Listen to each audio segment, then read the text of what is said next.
Зардал айылына баруучу 12 чакырым жолду тазалоо үчүн атайын жаштар топтолуп келишкен. Кыш мезгилинде унаа каттоочу жол жабылып калгандыктан жөө жүрүүчү ушул жол гана бул айылды район борбору менен байланыштырат. Мынандай кум, таш, топурак түшүп, жолду тосуп калат. Ушул жолду элибизге оңдоп берүү үчүн айылдан жаштар келип, кезектешип, келип оңдоп берүүгө келебиз. 6 ай машина каттоо жол токтойт. Шунда чыйыр жол менен элибиз каттап күн көрүүдө. Зардал айылында 60 кожолукка жакын тургундар жашайт. Кыш мезгилинде алардын 11 гана кыштоолуп калса, калганы район борборуна кетишет. Жашоого канчалык шартка таал болбосун, жергиликтүүлөр ата жайын сактап калууга кызыктар. Биздин элдин жашоо шарты жалпысы калганда өтө татаал. Себеби жолубуз көрдүңөр, кышта машина кебейт, жазда 4 ай 5 ай машина каттайт, калганы болду. Пешком. Свет жок, связь жок. Өтө татаал биздин жашоо. Бирок ата жайкен, туулган жерибизген анан эмне каттык.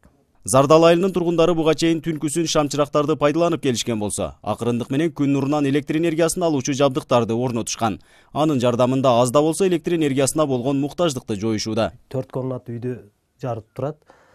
Мына дагы отдельный солнечный буга заряд берип турат, аккумулятор. Ояктан күндөн энергиядан заряд алып турат. Мунан мына DVD алабыз, токту. Мунан DVD көрөбүз, клип, сериалдарды көрөбүз, мультфильм, балдар көрөбүз.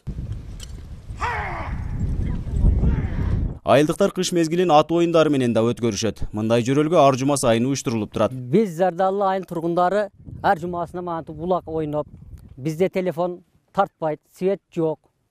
Ошо байланыштуу жаштар өздөрүн жооротуп, ар ишемби булак чабаттар. Ушинтип кышты өткөзүп жатабыз. Телефон тартыш үчүн 12 километр жерге барып сүйлөшүп келебиз. Сайыз учурунда тоолук аймактагы тургундарды милдеттүү түрдө көчүрүшкөн. Анткени ошол учурда жаңы өздөштүрүлгөн жерлерге жумушчу күч керек болгон. Бирок Зардалынын айрым тургундары ата жайларын таштабай калып калышкан. Нургазы Жайнаков, 7 канал, Баткен.